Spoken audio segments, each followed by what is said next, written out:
Hello, everyone, and welcome back to the MLS Now podcast. I'm your host, Russell. You can find me on social media at Mr. Danger Russ. You can find the podcast on social media at MLS Now Podcast. We have an exciting topic, as always. Look, every episode is exciting when you're talking about MLS, but we have an especially exciting topic. It's everyone's favorite topic ever. There's never been any controversy discussing this. And I mean, people get addicted to this specific storyline. And here to talk with me are three wonderful guests. The first of which, the world's biggest fan of preseason specifically. It's Bryce. You can find Bryce on social media at BLeslie19. Bryce, happy preseason post match day one to those who celebrate. And I believe you're one of those people. Yes, I am team preseason for the eye, but not for the results. So do not break down the results. Don't fall in love with how you did, or if your team lost to your local college, don't freak out a little too much. But feels good to be back, not stuck in Atlanta. I thought in Maryland, we can't deal with snow well, but you get down to Atlanta last week, an inch of snow keeps you an extra day. It's crazy, but feels good to be back. Well, Bryce, we are happy to have you back, and I'm glad your worries were solved. I'll tell you right now, I've been stuck in the Atlanta airport before, and it's not a fun place to spend any length of time. So I'm glad you're out of there. Also joining us, we have our solid number 2 fan of preseason, who last I heard, he actually had a very hot take. He said that since Inter Miami beat Club America in a preseason friendly, it means that Inter Miami are going to win the league again. And if you disagree with that, you can find Gavin on social media at LionsBlog1. Gavin, your hot take is greatly appreciated, and this is a safe space here, and I look forward to hearing you defend that further on this episode. You won't be hearing it from me, my friend. Just making up nonsense as you go, huh? That's on brand for MLS now. It's Ain't all none of about that. it's all about saying the first thing that pops into mind, and certainly never saying anything insightful or critical about MLS. Certainly not. And if you're wrong, defending it until you die. Oh, you double down, and then when that's proven wrong, you triple down. Yeah. Yeah, and you just keep going further down until people are just like, you know what, I'm done. And then you can declare victory on the internet and be like, see, no one argues with me. It means I'm right. An unmatched tradition. MLS Now Right. podcast, baby. Timeless tradition. And finally, joining us, we have a third very special guest making his debut on the podcast. We have Beau. Beau, can people find you anywhere on social media? I'm sure they could if they wanted to, but I'd rather not. Fair enough. Well, you know what? If you want to get in touch with Beau, you can find him via the MLS Now podcast social media handle at MLS Now podcast, where you can also find David, who's not with us on this episode, because David is a very busy man who maybe also doesn't text, the group chat and, confirm that he's available for podcast recordings on a Monday. But Beau is available for podcast recordings on a Monday. And so here he is joining us. And Beau, I hate to say that you're only the third biggest fan of preseason on the show, but I mean, Bryce is a very big fan, and Gavin has been a longtime advocate of preseason. So I'm sure you're okay settling for the third biggest fan of preseason. I can settle. It's okay. It's a tough L to take, but I can do it for the team. Yeah, we'll talk a lot more, and we can dive into your love for preseason and why it means so much to you here shortly. But before we talk about that, I want to talk about, what does preseason even mean, right? Like, when people talk about preseason, guys, let around the horn, and I'll lead us off so you can all gather your thoughts. But how important is preseason? Does it matter to you as a fan? And I guess why or why not in terms of does it matter? So I'll start off and I'll say, yes, preseason does matter. And kind of similar to Gavin, it's not necessarily the results that matter. And I think Bryce has said the same thing. It's not necessarily the results that matter, but I want to see guys playing together. The sooner that a team starts getting cohesion in preseason, the sooner I start seeing those lineups where you're seeing your starting 11 getting consistent minutes together on the practice field. Doesn't matter if it's against your local college team, doesn't matter if it's against Club America out in Las Vegas and it's, Lionel Messi on the field next to you. I want that chemistry building as soon as possible in the preseason. And I mean, you can't replicate that. Like if you miss that going into the regular season, you're starting at a crawl when other teams are going to start at a dead sprint. So we're going to go the rest of the way around the horn. Beau, I'm going to let you do the honors. I would love to. I I don't know if strong dislike is maybe an overstatement, or I probably should have busted out the thesaurus for this. I knew it was coming, but no, I'm not a preseason fan. Like the window for MLS doesn't even open until January 31st. So a lot of these guys that they're signing, bringing in, like they're not. Most of them aren't even registered. Like, believe it was like FC Dallas last year. Like they didn't even bring in Pedar Musa till like February 2nd or something. Like none of these rosters are even remotely going to look the same. I mean, like I said, I'm based here in Dallas. For the case of FC Dallas, after they traded Nkosi Defari, they had to fly out 2 high schoolers from the U18 team over to Spain so they could fill out the roster enough to be able to have scrimmages. So that alone kind of shares why I'm like, preseason, you can have it. Fair enough. Gavin, I don't tell me you're joining Beau on the I hate preseason train. Maybe I'll be the in between. I'm kind of indifferent to preseason. I think it's important to the extent of what you were speaking to. Got to get guys on the field in semi-competitive matches, get the legs going, get them used to match speed again as much as you can mimic match speed. It's just preseason is just different. I mean, I went to the Orlando City preseason game this past weekend, and we faced Atletico Mineiro from Brazil. And I mean, we had a 16-year-old out there, and he didn't look too out of place. And so that's not to say, he's amazing 16-year-old. I think it's just that's preseason. The tackles aren't going in as heavily.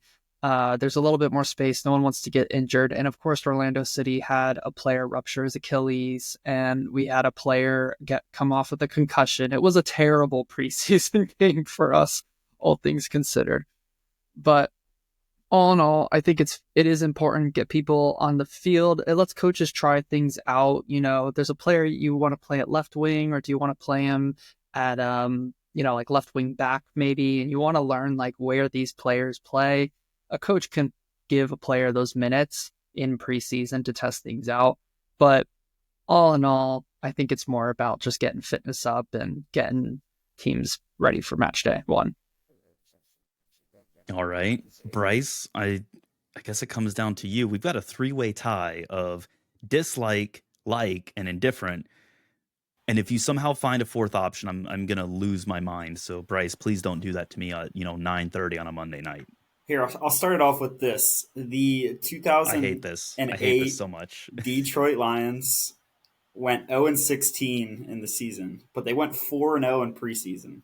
The 0-16 Detroit Lions, 4-0 in preseason. I could care less about the preseason. I'm with Beau on this. My thing with I don't care about the preseason matches at all. I think some of it's cool, like Atlanta United recently played in a USL team's stadium this past weekend. So, I mean, that's awesome from a fan's perspective. You're getting numbers, you're getting excitement for the season. But like Beau said, the rosters, no one's really out there that is on the team. Some guys might be on the team right now that might be traded or transferred off within a week or two. I just care about the storylines. I want to see when these new signings, how long it takes them to get implemented. Do they get their, visa watch? That starts now in preseason and when the window opens here this next week.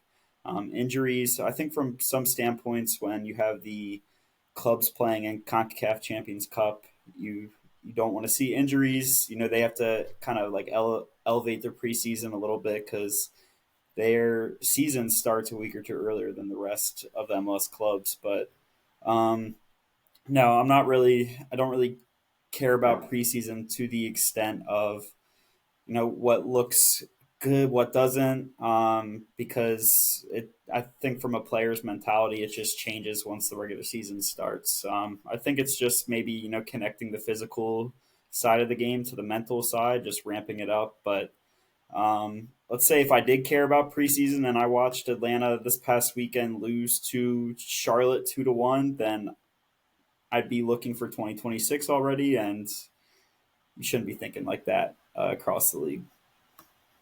That's fair enough. That's fair enough. Now, interestingly, and I hate that I'm now going to support Bryce and Beau on this one, the league seems to agree with your perspectives on this. So, looking at the preseason matches, most of these are closed door matches. They're not being broadcast.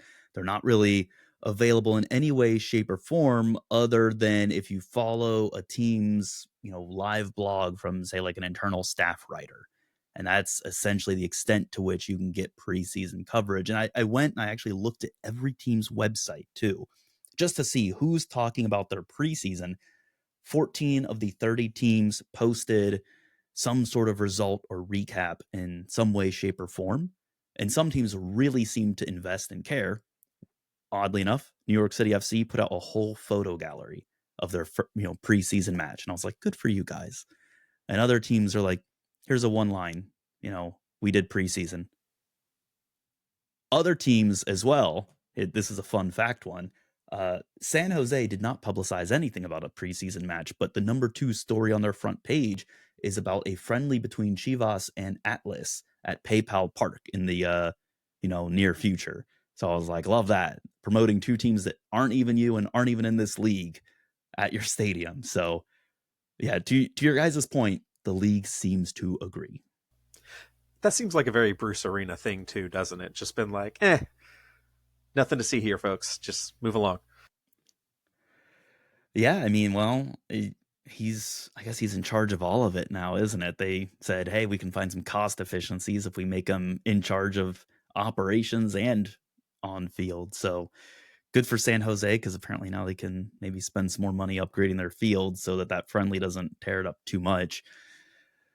I am curious though, guys. So are you surprised that of these 14 teams that ran out results from these preseason matches, just to give you a taste of what's actually out there in case you haven't seen it? So obviously Atlanta United plays against Chattanooga. They lost, one of the few teams that lost and publicized a loss. Cincinnati played against Montreal. Colorado played against Querétaro. You got DC United and New York Red Bulls, Inter Miami versus Club America. And then, just skipping through down like Orlando City versus Atletico Mineiro. You had Sounders playing against Puskas Academia, Whitecaps against Rakow Częstochowa. I mean, Polish club there. Like, it's interesting because some teams are off in Spain. Beau, you talked about, Dallas flying, players out to Spain. I know Philly's out in Spain as well. I mean, some of these teams are going overseas. Some of these are staying domestic. Does the decision to go overseas for this preseason or the decision to play teams of really high caliber surprise you? Are you pro that decision? Like, where do you fall on this one? Which team is doing it right? If you had to care about preseason, I'm gonna force that on you. You temporarily care about preseason, and we're gonna start with Gavin, who's the most preseason agnostic. I think personally, I would want the players to stay home. I would want them to stay home. Now, there is, I think, there's reasoning behind it, obviously. I think the data and the justification is getting the players out of their normal environment to get them into a little bit more of an uncomfortable environment. Also getting them out of their routine, away from their families or distractions, and just getting them focused on the getting fit, and being in a club controlled environment to where the club can kind of control what they eat, what they do for the most part. Obviously, players can go out and have fun wherever they're doing their little tour. But for the most part, what they eat, when they sleep, all that sort of fun stuff. uh, when they go away to an exotic location. Personally, I would keep them home, but I get the justification of wanting them to focus mainly on the training and on the instructions given for the tactics. All right, that's fair. Bryce, I'll throw it over to you. We're kind of going in reverse order ish on this one. What are your thoughts on it? The club that took the points record in 2024 went on a world tour before the season started, so that might be the best strategy of them all. Just kidding, but You had me. I didn't think you were kidding. yeah, I thought I was deceiving enough there, but I really don't know the data behind it, so I can't really give a clear answer. I there's each club does something that feels like every year differently. Sometimes they stay at home, and sometimes if you have a new manager, you might want to stay at home because you want everybody to get accustomed to the area because you want the coaching staff to get comfortable with their training grounds and their locations. Sometimes you have teams playing in multiple competitions in multiple countries, so maybe you do want to go abroad and uh, get the team comfortable in that environment. So I know there's data behind it. I know they try to mix it up annually. So I guess I'm cool with a mixture. Cool going out a bit, cool staying in. I don't know how it affects getting like transfers integrated in the team when they have to go through the medical, if they have to go to their training facility if the team isn't there, and then they have to meet back up with them wherever their location is. So could throw um, that could throw a curveball in there, but I'm cool with a mixture. I don't really feel one way or another. I guess whatever fits the plan for 2025 is what it goes with. But I see what Gavin says. I don't mind the travel side of it as well. I think it could be good for a group to connect or prepare for a competition like a CONCACAF Champions Cup or whatsoever. Yeah, I mean that's a good point. It's a very good point. Now you've got me rethinking the answer that I want to give. So while I sit here treading water, I'm gonna toss it over to Beau. Beau, what are your thoughts on it? I am 100% send them off, man. I think that sending them off is huge. I think that it's very easy, especially in when you're kind of home or just in your day to day lives, to kind of just get caught up in this grind and stuff. For people that are married or been in relationship stuff, it's very easy to get in roommate mode with your spouse. Kind of thing, it's very easy to just kind of fall into the trap of same thing. Where if you remove the where basically, hey, we're going to make everyone uncomfortable. It's going to be a little culture shock and this and that. It forces bonding. You are forcing people to get together. And yeah, look, like Miami World Tour, probably not the smartest thing unless you're the owner and you saw the check afterwards. Then, yeah, I'd I'd send him off too. But no, in reality, like I think the teams over in Spain, Philly, Vancouver, FC Dallas, really big proponent of that. Where it's like, hey, you guys live together, eat together, sleep together because we're a team, and just getting a bunch of big egos and personalities like that to want to set aside uh, their own taste for glory for the sake of the team. I think that you can only really get that by really forcing them together. I mean, it's either going to burn really quickly like it did with San Jose last year, or it's gonna work with. I want to say Miami, but the news today out of Miami shows that that's kind of burning too. Yeah, that's. I'll tell you, I never before have I edited my notes so abruptly when I have my bullet points here of things to talk about before the show, and I'm just like, oh, Raul Sanyehi is reassigned. All right, let's toss that in there. That's breaking news. So and we'll cover that more later because everyone loves some good preseason drama. I do just want to say, and I don't feel like anybody did, but kudos to Russell on the pronunciation of all the teams earlier. Like Puskas Academia, like man, you nailed that stuff, and that's not an easy job. So kudos on that. I appreciate that. I go onto those Wikipedia articles and I look up the that little like fun pronunciation of how all the letters work. So try my best. If nothing else, it gives me an excuse to keep looking up more soccer things. So hey, it works.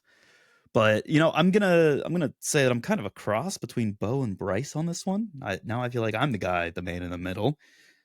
I think if you are a team playing in Champions Cup, 100%, send those guys out there because you're going to have to send your players out for Champions Cup anyways. And if you're taking it seriously, get your guys used to traveling around, get them used to being in unfamiliar environments and having only each other to count on. And I think that's a great way to prepare them mentally for the early stages of Champions Cup because we see teams crash out of Champions Cup pretty early on a regular basis for MLS. I mean, invariably you get one or two that go the distance, but only Seattle has won Champions Cup. I mean, it's not easy to do that. So if you can stimulate guys and make them feel like they're part of that environment early and get them ready for it, go for it.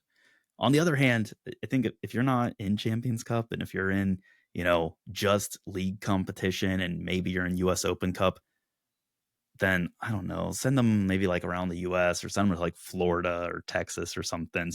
Someplace warm, especially if they're a northern based team. But I I don't think there's as much of a justification to really push guys for all these strange, environments. Like focus on focus on just the league competition coming up. You don't need to challenge them too much because I mean, clearly it didn't work last season. So focus on the basics before you go striving for, the above and beyond. Yeah, I want to say like Beau's points about like just packing up and travel, like that is a good point of, I feel like just I can sometimes say sometimes it's very easy to get comfortable in your environment. So like especially, you just had an off season and to get that tick going, it definitely makes sense.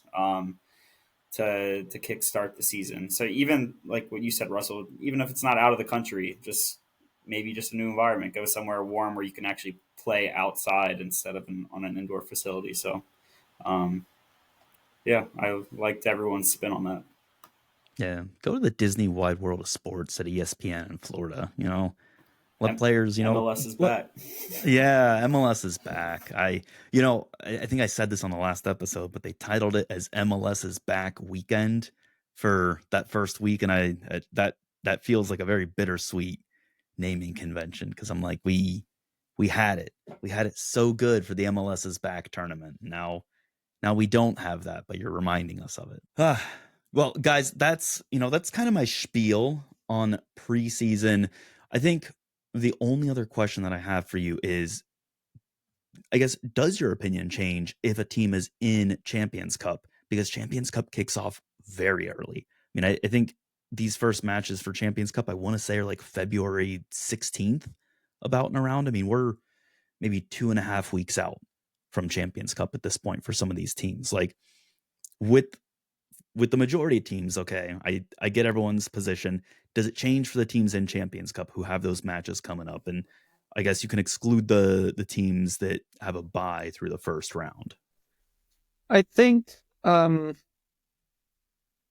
I think the only difference is those teams should take it a little more seriously and that the players should be playing a little bit harder in those matches, essentially, and really trying to practice the movements and really trying to play at full game speed to get up to fitness levels as soon as possible. Because we all know how much teams struggle, how much players struggle in the early stages of CONCACAF Champions Cup to just be fit enough to go a full 90 at a high level.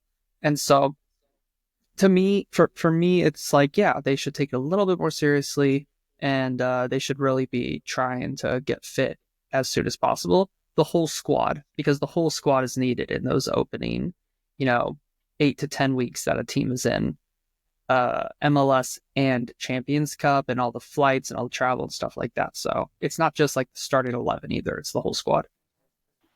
The first MLS matchup in the Cup is Sporting Kansas City hosting Miami, and it's just crazy to think about like their two off seasons because you have Miami who lost their head coach, but already pivoted, and now they're basically bringing in a whole like refresh of South American talent into their roster. Now you're Sporting Kansas City, who has the same coach, but has replaced or gotten rid of a few of their key guys from their mid 2010s success that kind of aged out. And it's crazy to think 3 weeks from tomorrow MLS is back. I saying the slogan again, but in the Champions Cup, it's just crazy talking about their preseasons when the window hasn't even opened yet for registration. So the 22 days they're playing a match. It's just a quick off season, even though I know the season starts that weekend. So it's only a few days before when MLS teams really kick it off. But yeah, it's a quick turnaround, and I think it just makes, if you have a lot of change, but you're in a competition immediately like that, it just makes the intensity have to be that much higher. I feel like this question's probably already been answered. Like you mentioned, does being in Champions Cup change things? I think it does. I think Seattle answered this for us. Jackson Reagan was selected for the January camp, and Seattle told him, no, like we need you here. We have the Club World Cup and stuff coming up. Like we have a big, run of games coming in. We need you here. And I know that, Reagan was, I mean, justifiably, there's a World Cup, in this country next year, and this was a chance for him to impress. So he was vocal, in the interview about being disappointed, but at the same time, I think you have to understand that like Seattle's, I mean, just based on their moves this season too, bringing in Paul Arriola, Jesus Ferreira, I think that they're going for everything this year, and I think that they are very serious about winning. And I feel like denying, really, one of your maybe your key defender on a team that has very high aspirations this year. I feel like that right there shows us that, yeah, if you are in Champions Cup and Club World Cup and everything else, yeah, you really do take it seriously, and these things really do matter. Just as a tangent, you talked about, hey, there's a World Cup in this country in a year. You wouldn't know it. It doesn't feel like, I mean, like, we've been talking about it, right? We've been talking about it for like 2, 3 years. Like, oh, USA World Cup 2026. Like, the logo was unveiled, and people were like, oh, it's a terrible logo for the 2026 World Cup. And I feel like that was just recently. And to your points, like, that's next year. And there's no like marketing or hype for it or storylines or anything. And I recognize it's still a year away, but come on, it's the World Cup. It's on US soil. How are we not promoting that through MLS? I don't get it. That's I keep getting emails from FC Dallas about all these hospitality packages and stuff. So maybe you need to check your spam folder because they're trying to offer me $40,000 hospitality packages that I can't afford. So I'll tell you right now, I got an email from FC Cincinnati today, and it was the greatest communication I've ever received. It told me, please check your email on Wednesday for the ability to register your new season pass account. And I was just like, just send me that email on Wednesday then. Don't send me an email telling me to check my email in 2 days. Like, I don't need that. If I saw that email on Monday, I'm probably checking my email every day, and I would just see it then. Hey, I'm gonna counter there. I'm really unorganized, so I actually would appreciate the heads up there. I'd probably not be ready for it. Maybe you should be an FC Cincinnati fan, Bryce, because you can get emails that tell you to check your email. I think that email was probably sent by Apple TV and not. The crazy thing is, it was from FC Cincinnati ticket office. I mean, that's what threw me even more for a loop, because I would have expected it from Apple TV, but So Apple TV has infiltrated the FC Cincinnati ticket office, confirmed. they've infiltrated all of them. I won't be told otherwise. Gavin, thoughts, comments, concerns? Do you want to get on the World Cup chat, or do you want to talk about other things? I think we're going to move on. We can go Okay. move on to other things. Okay. All right. Well, hey, I'm gonna throw, I guess, a way too early bold prediction your guys' way, and again, just based entirely off preseason. We know that 11 teams won their preseason matches. Who's winning MLS Cup today based on these preseason results. And I can read them off again if you want to get a refresher of who won their and there may have been more. I didn't see them published on their websites, and that's what I went off of, just for So the we can only purposes of the choose from sex these results. 11, correct? Only That's from what I'm the hearing. 11 Okay. that won. Yep. Or actually, I guess it's probably closer to like 8 that won, because I think there were some draws in there as well. Unless you want to consider the draws, because they could go to penalty shootouts. Yeah, list them again, just so we have the numbers that we're choosing Okay. from. You could pick FC Cincinnati, who took a win over Montreal. You could take, if we're counting draws, you could take Colorado, who drew Querétaro. You could take DC United and New York Red Bulls, both of whom drew each other. You can take Inter Miami, low-hanging fruit right there, who beat Club America. Nashville and Charlotte got a draw. New England, you could pick, as they got a win over St. Louis. They also, in that same article, talked about a win they got over Austin, and Austin did not publicize any preseason results on their website. You could take Orlando City, who got a draw against Atletico Mineiro, but they did do a penalty shootout at the end of that and won on the penalty shootout. And then you could take Portland Timbers, who got a win over Orange County SC. And then finally, the Seattle Sounders with their win over Puskas Academia. I'll start it off. I will take Seattle. It is very funny to see the Seattle fan base.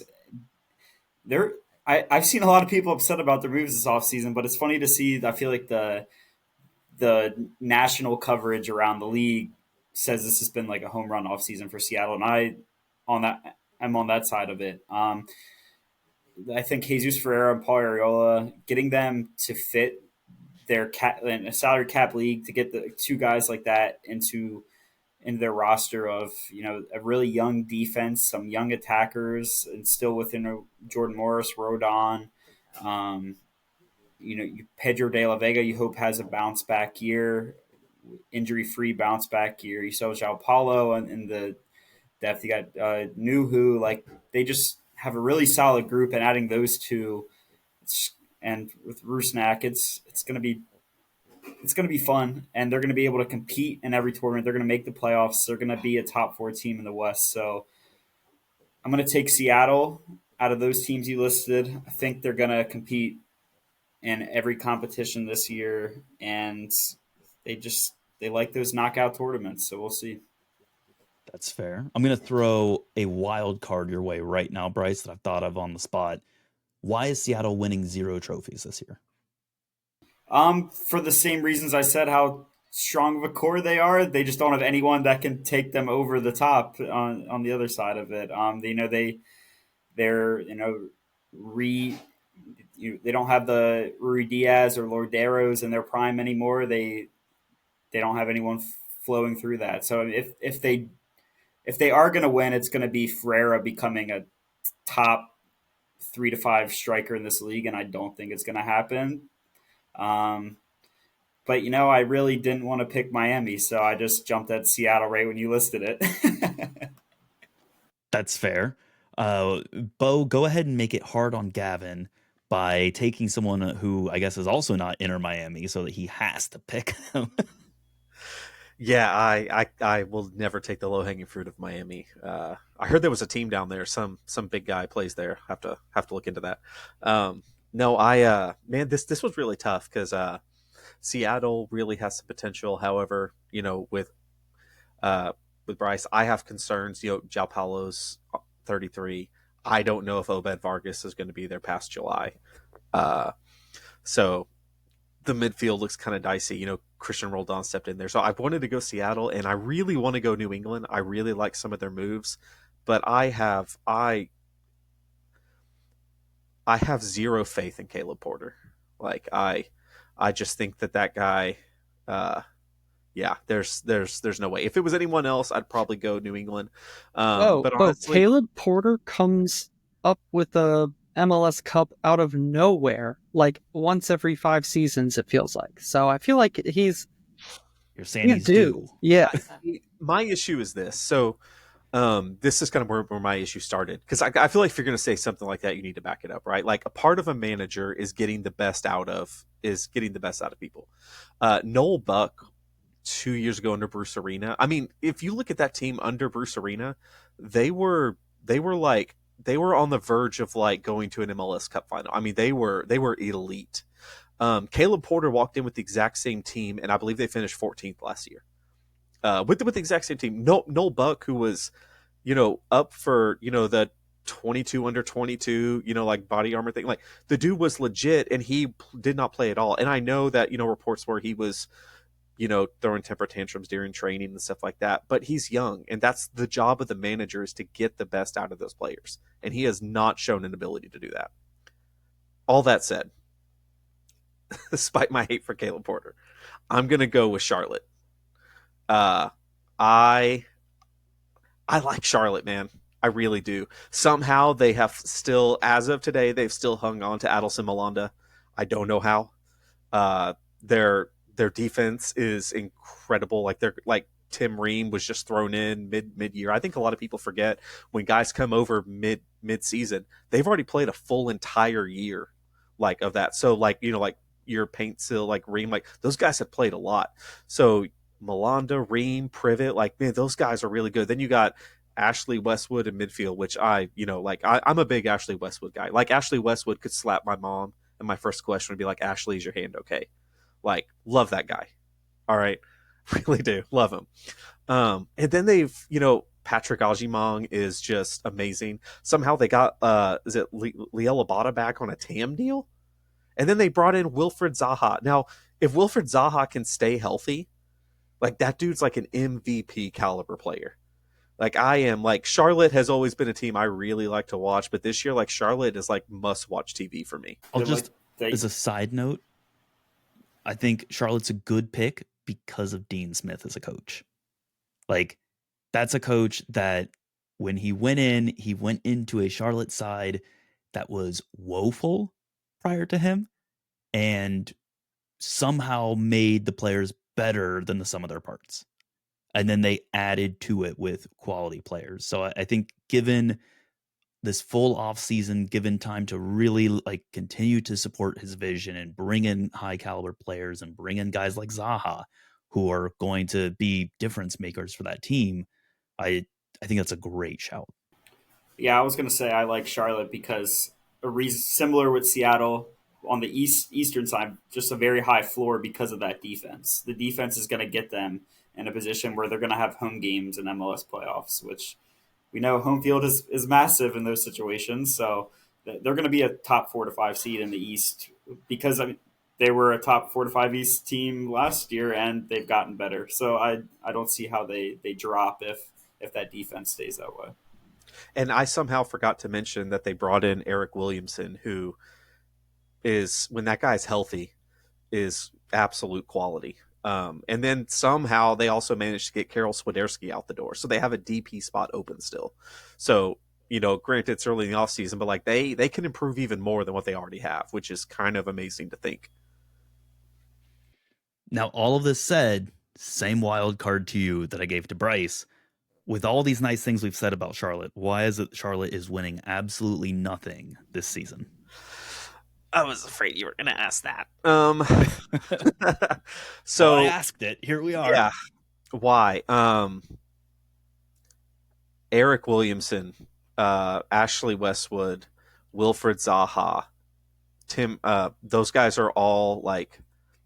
Ashley Westwood's been, pretty healthy, but a lot of those guys are, some of them are older. Tim Ream, older, tends to make you a little bit more injury prone. MLS is a very physical league. And so I think between that and, look, Privet and Malanda, as amazing as they were last year, young defenders make mistakes. And so injuries, like I said, I love Wilfred Zaha. I loved watching him when he was with Manchester United and Crystal Palace. He was amazing to watch, but he's never exactly been a bastion of health. Like, he's just always had an inability to stay healthy on the field. And so, but how Liel Abada, Pep Biel, and all that comes back, I don't know. They didn't exactly light the league up, last year. So all that, I would say, injuries age and young defenders can be a recipe for disaster at times. All right, Gavin, two excellent teams have been taken, so surely that means you're taking Inter Miami as your clear winner. Go ahead, I'm ready to hear it. Let me down, Gavin. I'm ready for the disappointment. I'm staying as far away from Inter Miami as possible. We're keeping things interesting here. You're going to have to pick Inter Miami, my friend. Austin FC get my selection, and a couple of good selections have already gone by, so I'm not sure I can. Austin FC wasn't a valid selection. So here's the thing. Austin FC played on January 24th. They played Charleston and they won 3-0. So you're going. They won their preseason game. So they won a battered preseason game. the battery. Yeah, on Friday. Reverse card. Yep. No, I didn't see it on their site though, Gavin. Yeah, it's on MLS's site. It's on the preseason breakdown, schedule and results. Interesting. Gotta So go over there. You're going, but at the league offices, you're playing the technicality. Yeah, I'm playing the technicality. Well, I love technicalities. Proceed. Okay, Austin FC. They are spending big. They got in a under 20 midfielder, U22 midfielder. He's 20 years old. Looks promising out of South America. They went and got La Liga 2, the second league, the top scorer in that league. They paid a record fee for him, Azuni, I think his name is. And he looks really promising. He's someone who has scored goals throughout his entire career. I was watching some YouTube clips of him when it was announced, and he just looks like someone who's going to score goals in this league. So that's exciting. Obviously, we can't forget Brandon Vazquez, and all of that together can paper over a lot of cracks. If you're scoring a lot of goals, like that can really help you if your defense is making mistakes. Plus, they've got a new coach in, Nico Estevez. And while he didn't fully impress in his time in Dallas, his star players did struggle with injury while he was there. And his first season where he had a fit squad, he finished, I believe it was 4th in the West. And so I think he's going to have some learnings from his time in Dallas. He's going to make some changes. And you never know. You never know. They could go on a hot streak. They could go on a run towards the end of the season. You have Brandon Vazquez and Azuni scoring goals for fun in the playoffs, and then you're in the final. You never know. We'll see. Look, Vazquez, I really appreciate his time in Cincinnati. He and Brenner were the joint record scoring striker pairing in MLS for a while. I think they were both 18 or 19 goals each in a season, and that set a record. And then he went to Monterrey and he tore it up initially, and then the back of the trading card came out on Vazquez. Yeah, which is he's definitely a confidence striker. I think if I recall his social media, he posted 2 soccer balls in his photo against Charleston Battery. So I'm assuming he talks about scoring goals and puts 2 soccer balls. I'm assuming that means he put 2 balls in the back of the net. He scored 2 goals. As a former striker, he scored 2 goals. Yeah. Now, that's great, but he doesn't score 2 goals every single match. And I would say maybe he does that in 3 matches this season. And I don't know. If he gets into a streak again, like he was at Monterrey, where he goes downhill, that it could go into a vicious cycle. So I truly hope for all the best for him, because we'll remember him fondly in Cincinnati. So what I'm hearing is you're making my argument for me as to why Austin will not be winning a trophy this season. Yeah, I need to hear a different argument from you, though, because I can't have me do all the work for you, Gavin. Midfield and defensively, they just aren't strong enough. Ilie Sanchez is another year older, and he's not able to keep up. Owen Wolf and Denny Pereira, they are kind of on the downslope instead of the in form, because we've seen them both be in form. We've seen them both be in terrible form. So maybe this season they're still, not in the best form. And defensively, they're just a mess again, which we've seen previously. So that would be my argument there. that the rest of the squad does not keep up, and they have maybe a pretty good offense and a terrible defense. Okay, okay. I'm gonna throw another wild card at you because I can do that since I've got the host mic on this episode. Constantly picking Uh, on me, Russell. Constantly. constantly pick Gavin. It's a dynamic and it's a tradition, and we have to honor it as Let's hear such. it. Um, bold prediction from you is Austin winning the Copa Tejas this year. Yeah, probably. I feel like you're getting outside input for some No, reason. no.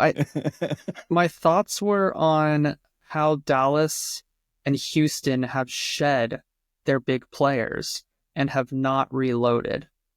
And so I feel like Austin FC have been like investing heavily this offseason, and they're on an upward trajectory. And Dallas just got rid of all of their players, all of their somewhat quality players. Velasco, Ferreira, Areola, gone. There's someone else I'm not thinking of that left. Aramendi.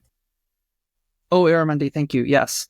He's gone as well. And so their quality players are gone, and there hasn't been a lot coming in, I feel like. And then with Houston, they lost Hector Herrera, they lost Carrasquilla, and offensively, they are looking light there as well. They lost Ferreira, who that wasn't a big loss anyways, but still they lost him.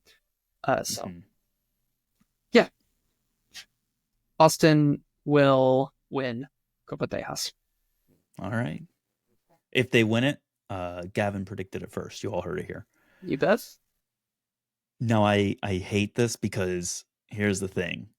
I would be hard pressed to pick another team over Miami from the list of qualified teams from that list. So I will take one for the team, and I will say Miami are going to win some trophies. Boo, boo. Yeah, I don't feel good about it. Homer. I don't feel good about it. I'll tell you, I feel kind of gross saying it, but I think logically it makes a lot of sense that Miami, who we've talked about it earlier, they've brought in an enormous amount of talented young South American players who have something to prove and are in all likelihood going to end up in Europe on bigger teams because they're talented, quality players. And you've just reinforced a team that already set the record for most points in a season. You're bringing back Messi. You brought back Suarez for another season, who Suarez somehow didn't fall apart like we thought he would last year. He held it together, scored a ton of goals. Messi played in like half the matches, also scored a ton of goals, got a boatload of assists, won the MVP. And whether or not you agree with him winning the MVP, like the players overwhelmingly voted for Messi as MVP.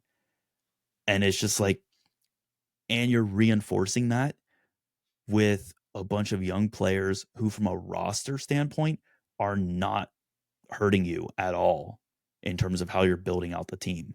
And you can just keep on supplementing that team with high quality players, with proven people. And I think this will be another year of magic. I don't think they can do it 3 years in a row, but I could see Miami doing some sort of trophy run in some competition this year. It's not going to be Club World Cup, for the record. I don't think they do well in that. But whether it be, like another Leagues Cup run, or if they do like Supporters Shield again, or I hope it's not MLS Cup. I don't want them to win it. I let them win anything else. But I think they're going to win something this year. They have the depth for it. They have the talent. They just all have to listen to Messi, and we know that they're going to listen to Messi. And if they do, they'll do fine. And if they don't, they'll be reassigned like Raul Sanyehi. Let me They boomerang. still have Brad Guzan to get through. Right. Let me boomerang you though, Russell. You said they're going to go for a run. Why are they going to walk away with 0? Oh my gosh. And here's the thing, Bryce. I'm convinced that you can't possibly do 2 seasons of magic is the thing. Like, the fact that Suarez contributed so much and stayed, for the most part, so healthy.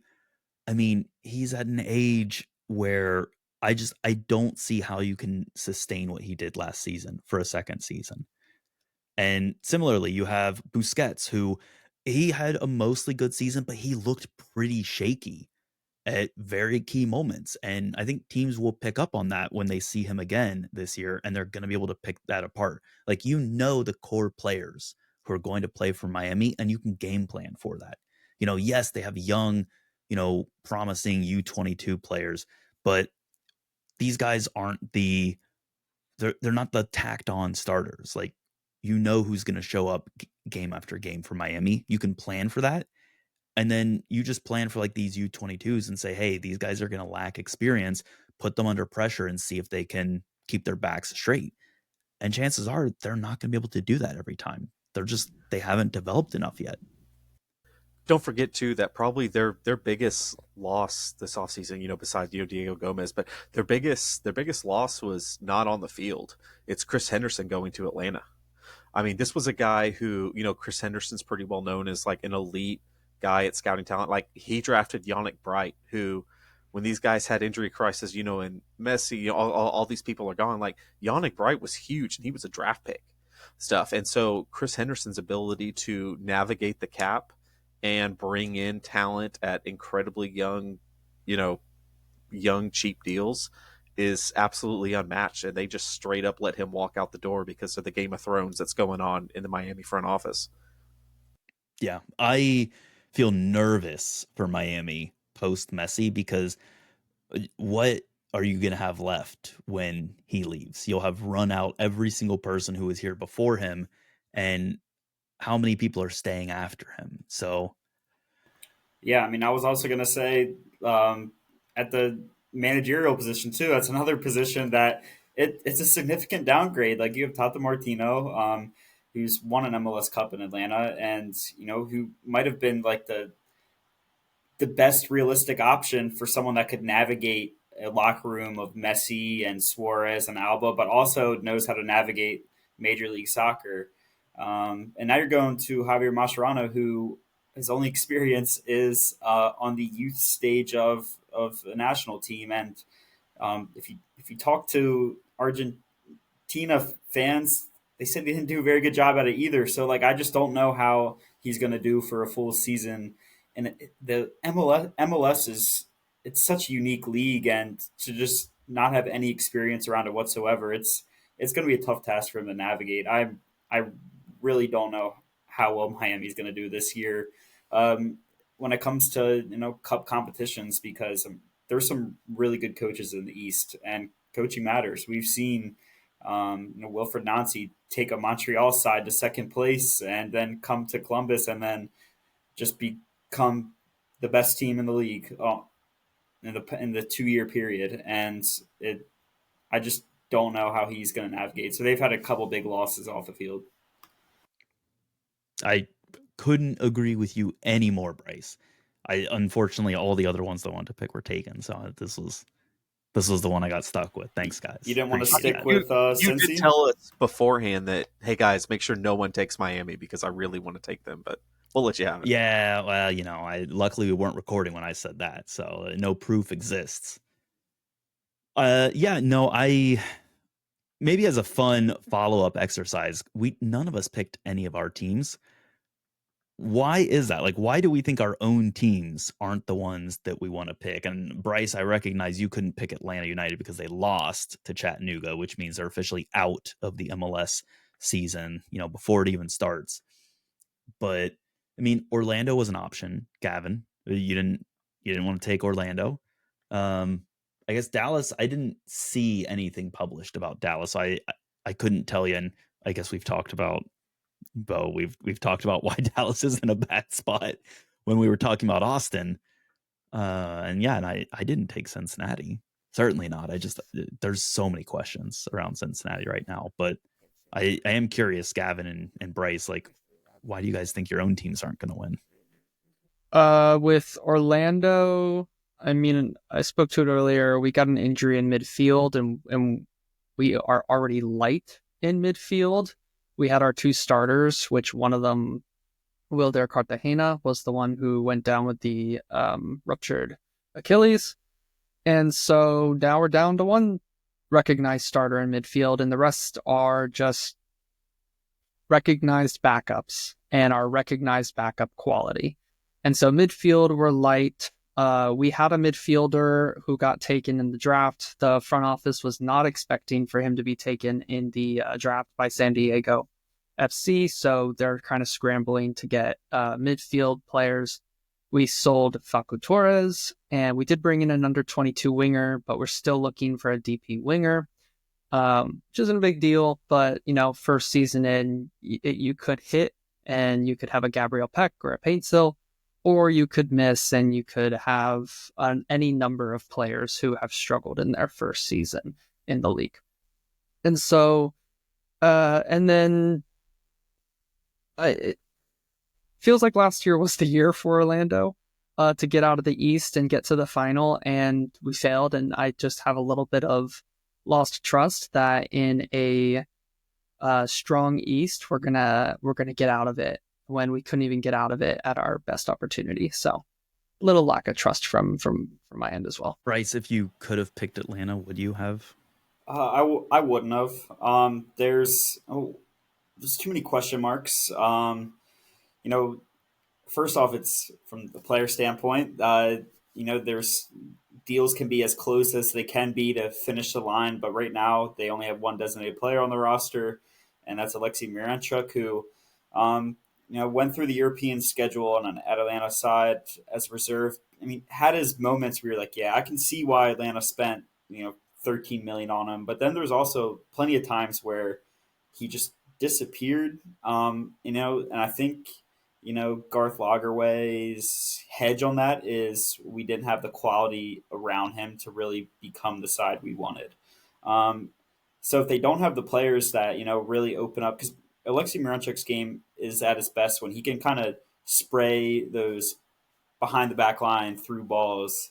So they really got to get speed opposite of Saba and speed at the striker position. So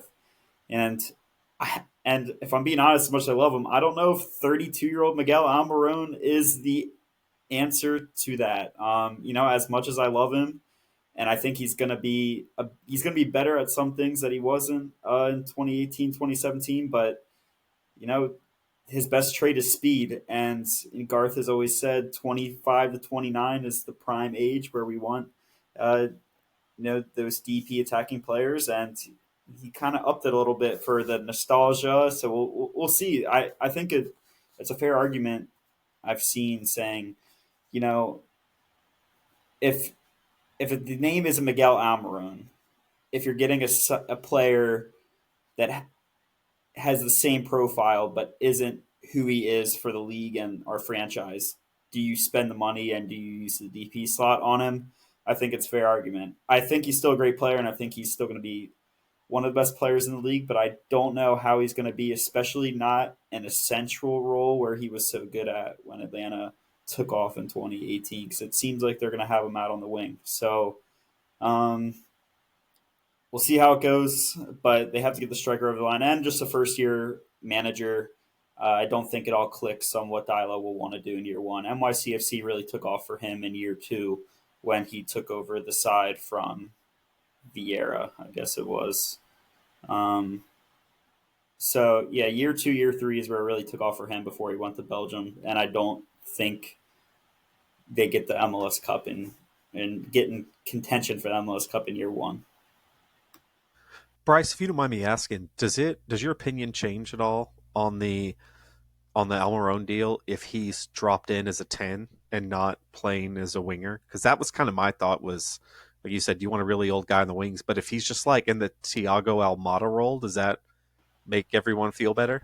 Which is interesting because Ronnie Dyla said that he wants a 10 that is going to press the living hell out of other teams, and that's not Miranchuk. So I'm like, okay, maybe they try Miranchuk in the middle, then they realize, we really need that, Maxi Morales guy that Dyla loved so much in his system. I'm thinking maybe you put Miranchuk out as an inverted winger like he was in Atlanta, and maybe Miggy controls the middle of the field. I think that could be an answer.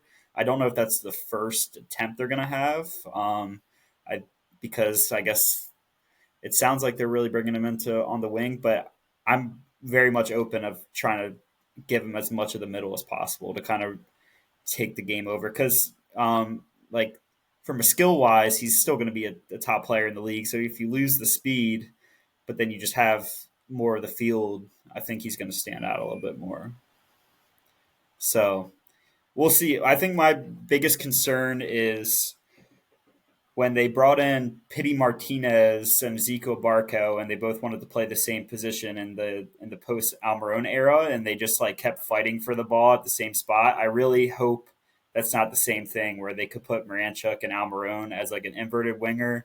They're different players, but like I don't want them fighting for the same spots on the field. So that's where I'm kind of at right now. Beau, I'm gonna throw another curveball your way this time instead. Instead of talking about why you wouldn't pick Dallas, let's instead change the question. The window for transfers hasn't, I think, officially opened yet, and preseason is still ongoing. As a Dallas fan, when would you start to panic if change in players and movement isn't happening? So that's a great question. So that's a really good question. In And are Dallas, you panicking right now? a trying to little answer bit, this a little question? bit. So here's the thing: I have the chief soccer officer, whatever you want to call it, GM, technical director, blah blah blah. Andre Zanata here. I have no faith in him. I don't think that he has even the good signings like Asieri Yaramende was Nico brought him in. It was not Zanata. I have zero faith in his ability so far. But I do know that they have mentioned that they believe it was 3 signings are rumored in. I mean, right now we literally only have 2 center backs on the roster: Lala Sabubakar and Sebastian Nibiega, and neither one of them are MLS starting caliber center backs, in my opinion. If you're trying to actually compete. The other thing, though, and the other thought is that so right now Toyota Stadium is undergoing a massive 3-year renovation. Over half of the stadium is closed off. So literally, like, and for MLS, the vast majority of revenue comes from ticket sales and actual in-game stuff. So there's a kind of a thought going around of we've shed Jesus, we've shed Ariola, like we keep dumping all these guys. Capacity is going to be down for the next 3 years. Are they just going to be trying to, cut costs? Which is kind of crazy to say about, these billionaires who own the Kansas City Chiefs. Like, kind of silly to say, but yeah, I'm already kind of panicking a little bit just because of who's at the helm. That's fair.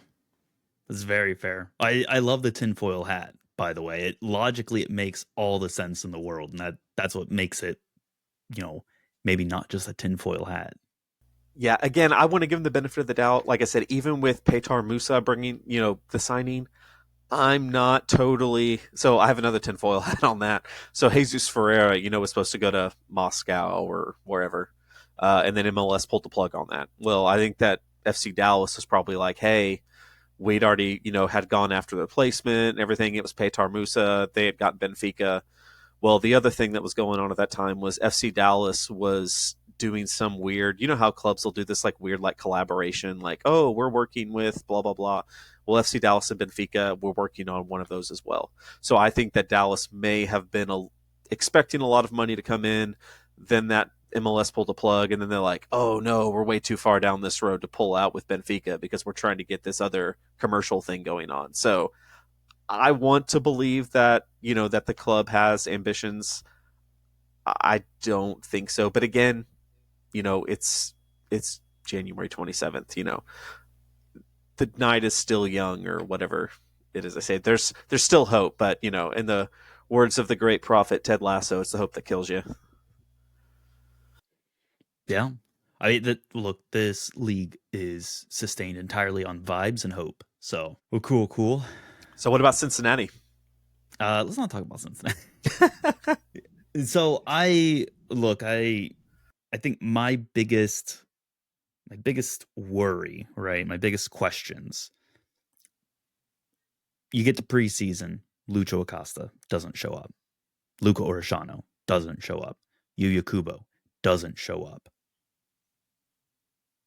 That is, and look, Yuya Kubo has been a great team guy. He's done everything that the team has asked him to, and he's done a pretty thankless job for many years, and he's gotten all the flack in the world from David. And so I personally blame David for the reason why Kubo's holding out on this one. But, you know, when you have your captain and league MVP holding out, maybe you can say, oh well, that's just the big name players. It's the diva type guys. They've got big personalities and they want things done their way, and they want the front offices to bend to them. Okay, I can get it. Maybe I can buy in on that.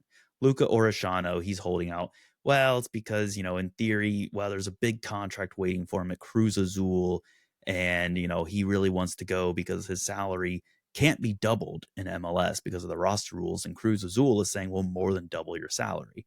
And he's holding out hoping he can get a big payday, and who wouldn't, right? Okay. Again, not ideal, but I get it. Now you have Yuya Kubo holding out, and it's just like, once, fine, coincidence. Two, I'm starting to get worried. Three's a pattern. Something is going on. And it's either maybe it's like a team culture issue. It could be a locker room personality issue. There are whispers in FC Cincinnati land that there's been this huge falling out between the general manager and quite a number of players. And, people point to various points in the season when, the team magically just got worse out of nowhere. And, everyone's got their red strings on their thumb boards where they're saying, but it all leads back to like this general manager and on everyone's, vision boards here. And for me, like, regardless of whatever the explanation is, that is so much noise and distraction, and it's uncertainty. And how do you build a cohesive vision for a team, whether it be 5 years down the line, whether it be 5 months down the line? If your players are holding out and there's rumors abounding that none of them want to work with the general manager, like, I am very nervous because we've talked about it. A good GM, those off-field hires, a good coach, they matter in this league. They matter a lot. And Cincinnati right now is sitting, over $1 million away from roster compliance on their roster alone.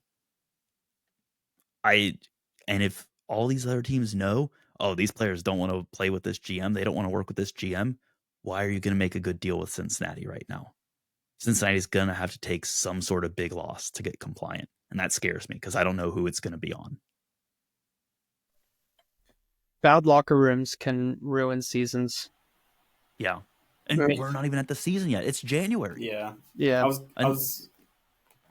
Like it's all like the really good clubs are the ones that like they can get those like hits in that 1 to 2 year window, and then they can sustain it. I always think of like LA Galaxy just for a long time just looked very lost, and then Will Kuntz comes in and ties it together in one off season. And it's like Atlanta, like they had their great 3 year window, but when Carlos Bocanegra was asked, do it again after you get rid of all the guys that you brought in, then it's just like an opposite hit rate there.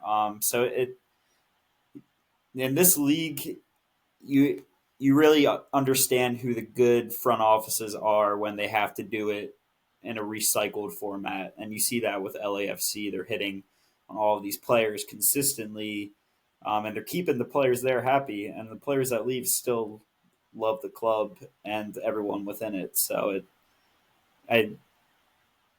all of this leaking is not good.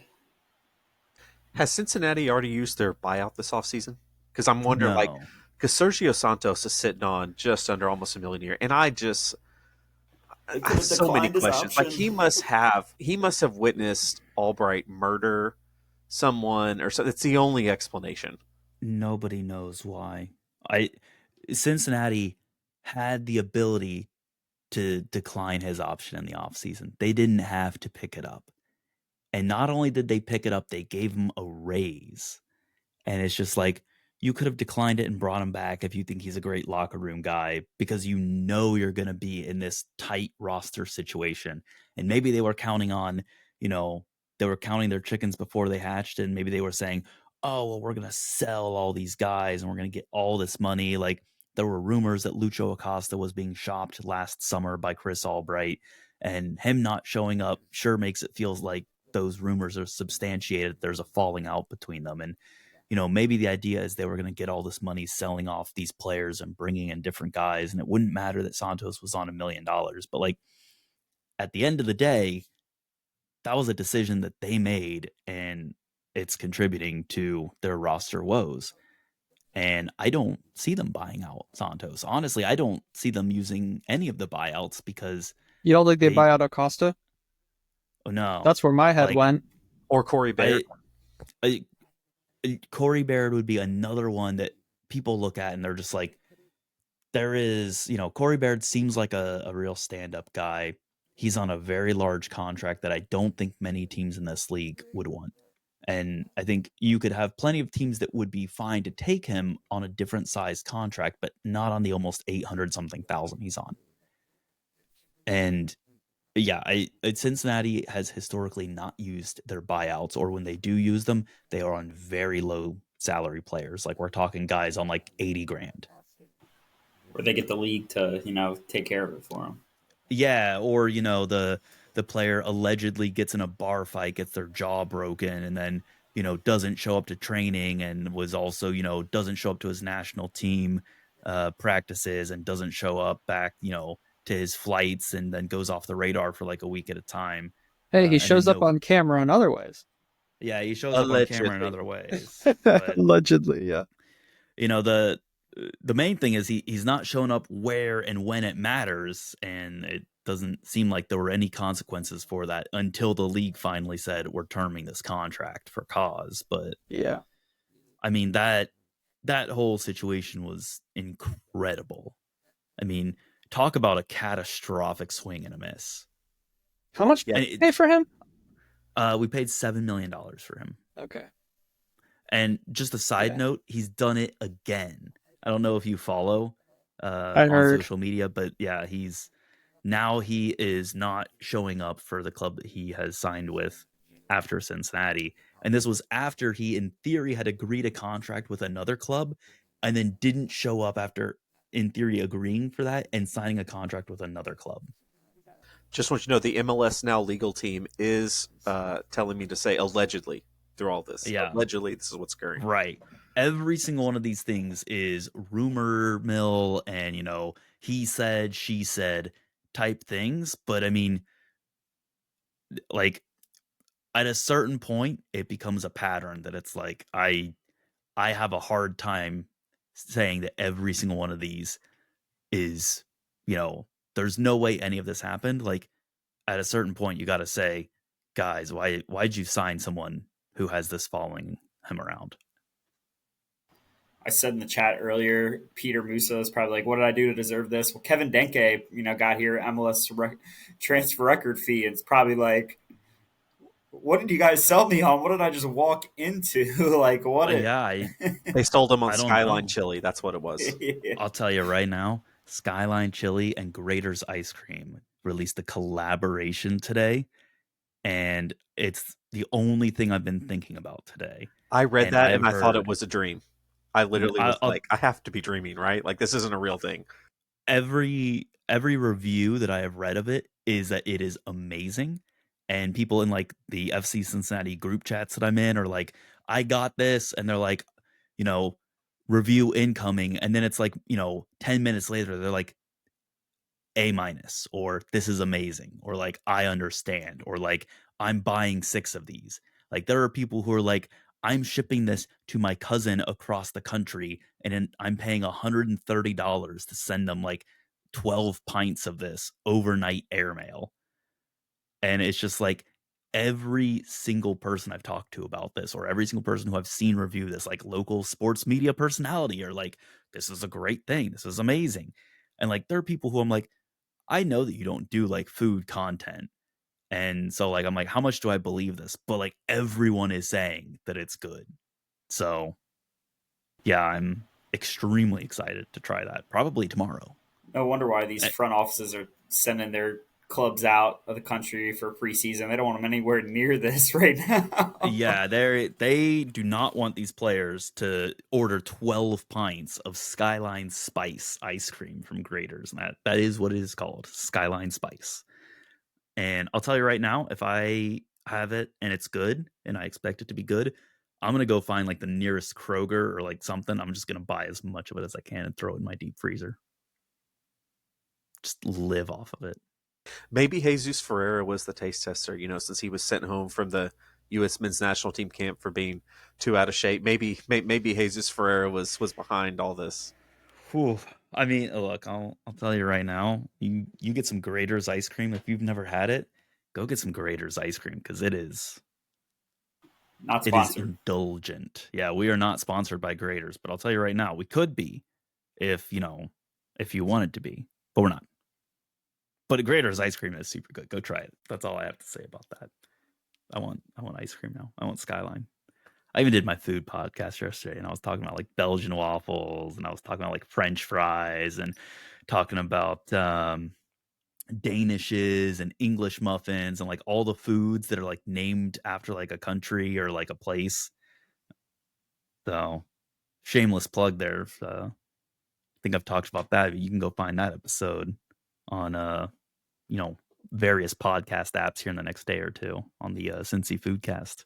If you want to learn about the history of foods that are named from places that may or may not be from those places. Great shameless plug. Appreciate the segue there, Bryce and Beau.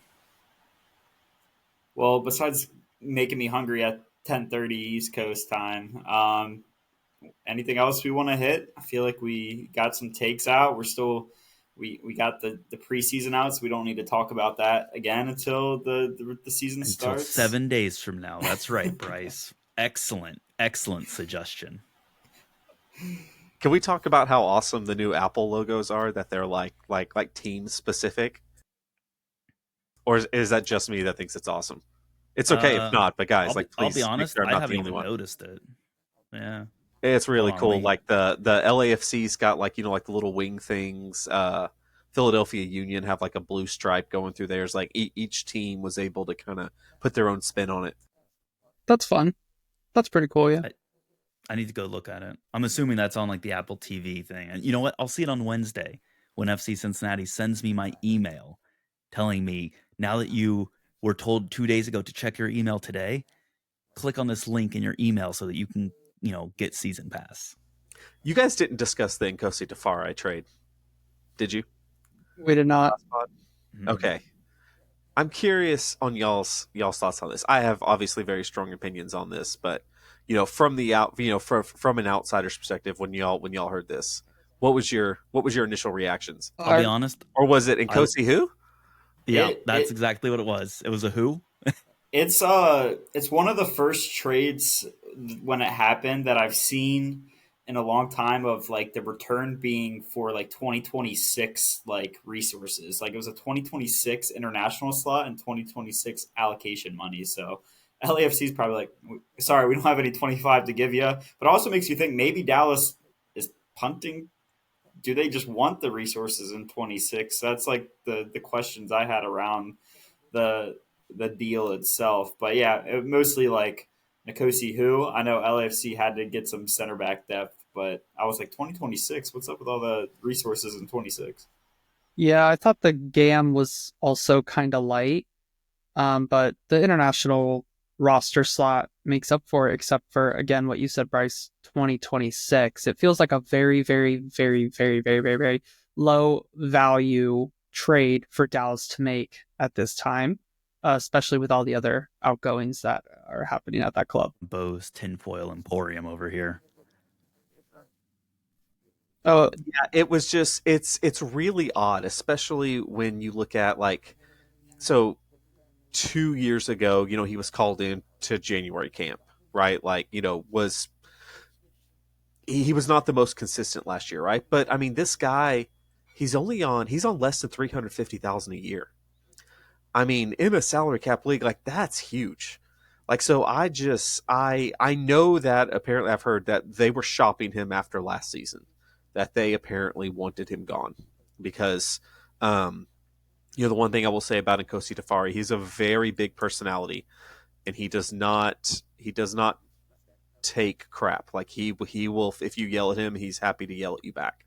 So I could see that being a bit of an issue, especially for a coach that's not like Nico Estevez had trouble with him, Peter Luxane, blah blah blah. But to get a guy who was, who's gotten caps or, at least been called into camps was, kind of a fringe national team guy, even though he had a rough year last year, to only get 300 GAM and an international roster spot in future seasons seems like one of those deals that I was like, I have to be misreading this because this is, this guy's a starting center back on nearly every single MLS team except for, your LAFCs and Miami's, your very high elite end ones. Yeah, it's just a weird trade. And then maybe another couple quick hits. I mean, Timu Puki leaves the league, so Minnesota are revamping up top, and then Jaden Nelson comes back to the league, coming to Vancouver, and then Van Zier leaves, Bogusz leaves for Cruz Azul in a big money move, and then the only other thing that I think was notable was Yaya Boa traded to LAFC as well for not a lot. I think it was 50,000 GAM. I think it was like the minimum. Yeah, so it was just for his rights because I know in the reentry draft because he's a right to dream academy guy Abo in his history, and I know San Diego Mm-hmm. was trying to. So I know they got him in the reentry, and then they just I guess they couldn't get a deal across, so then they just traded his basically gave a free rights trade away back to LAFC. LAFC, But gotcha. he's going to Okay, be great in that wing back role. It's going to be that'll be good. Yeah. it'd be pretty fun. Then the only thing, and I don't think we talked about it, was Swiderski leaving, and I guess Velasco leaving as well. We didn't talk about. So there's been a ton of news, I guess. But anything you guys want to pick on there? Hassani Dotson requested a trade out of Minnesota. I think he's got Yeah. not a name that a lot of people know, but I think he's a pretty important piece to that puzzle over there. And I And you think got y'all discussed Delgado last week, right? Marky Yeah, we Delgado did. maybe. Okay. Yeah. yeah, I don't really have the Tafari thing. I guess Karol Swiderski. We already talked about that a little bit, but I'm really intrigued. I think Charlotte leaves that DP slot open until the summer because usually you go after a DP striker, but I really don't think you want to block Patrick and this. He looked great in the U.S. camp. I think they're gonna let him gain that spot up top. And Pep Bialik played as like that winger playmaker last year for them. Do they play him in the middle? Do they to have a bot on him out there at the same time? And then you have Zaha on the left. So then it's like their attacking starters are kind of there, and then you have Williamson if he's healthy, kind of in that 8 slot in Westwood. So it's like if and then their center backs are great. So I'm like they don't have like any like pressing needs to spend that third DP slot right now. So maybe they save the Swiderski spot to attack the most pressing need in the summer for them if they need because Biel's also on a loan again, so maybe they go after the playmaker that they've been looking for. It's centrally a long term fit, but like really solid roster. And now they have a DP slot open to play with. It could get fun for them. LAFC is going to be good this year. I wish that I could talk about LAFC, but I didn't see anything listed on their website for their preseason results, and like I would have loved to have picked them because they keep signing guys that you look at, and it's like when you look at someone like say Yaya Boa going to LAFC, it's like well they already got Jeremy Abobasi, and it's just like they keep signing these guys where you look at them and it's like oh yeah Abobasi would be great on basically any team, right? And he's on LAFC, who are already a great team. Right. And it's like Yaya Boa would be good, bordering on great, depending on which type of system he's in for most every team. And it's like, oh, well, now he's on a great team in LAFC. And it's just like we've said it before, and I think Gavin, you were the one who said it, but LAFC keep making like the obvious move in and the league this, specifically. yeah, They in just league, go get the good guys. yeah, and it's like the roster just works. It's like no one on their rosters on these like crazy contracts where you're looking at it like, oh, like how'd they finagle the salary cap on this one? How'd they, did they get a wink wink from MLS on this? Like their their salary situation isn't super suspect. Their players are relatively balanced. I mean, really, maybe you'd say the only odd one out, and I know Beau and I have talked about this outside of this, is Giroud, and it's just because like Giroud doesn't fit the rest of the players on that team. But I mean, there's not like any obviously bad player on LAFC. Like I Yeah. struggle to think of a contract where I'm like, oh, that's a clear bad, misstep by LAFC. And it helps Yeah. when you sell Bogusz for 10 million. Well, I that mean, helps, but also losing Eric Duenas is a crippling move for any team, really. I think that's going to be no, obviously sarcasm there, but no, I think that LAFC is. I think a lot of their season is going to hinge upon keeping Kiki Oliveira there. I'm actually kind of surprised because I think that like Russell, you and I were talking like Bawanga and Oliveira are elite 1v1 counterattacking speed guys. And I think anytime those two guys are on the field, I mean if you're a defender, you're just like this is just not going to be a fun day, right? And so I think, and especially when you lose Bogusz too on that. Because that was kind of your drop-in replacement for when Olivero, was out on national team duty or was injured and stuff. So I'm kind of interested to see what they're going to do there because and then they lost Ilie Sanchez too, which like it or not, I know he kind of got phased out a little bit, but they also slowed down, at the end of the season too. I haven't checked to see, if that's directly related to, whenever Ilie kind of lost his spot, but I think they've got some bigger holes there that I'm interested to see what they are because I'm like you, I like a Bobasi, but like a Bobasi with San Jose was never a guy who's gonna like he's not the guy for a team, which again I guess LAFC's in multiple competitions, so having the roster depth and everything is good, especially when your starting strikers ancient like Giroud is, but I think they have a little bit more work to do, and I am not a fan. I think Jesus Murillo, losing him is apt. I think he was a lot better than people thought. He had that fight and tenacity that I think was a huge part of their defense, and I'm really curious to see if uh, I think they made the wrong choice personally in re-signing Aaron Long and not Murillo, but I will be interested to see how that plays out this year.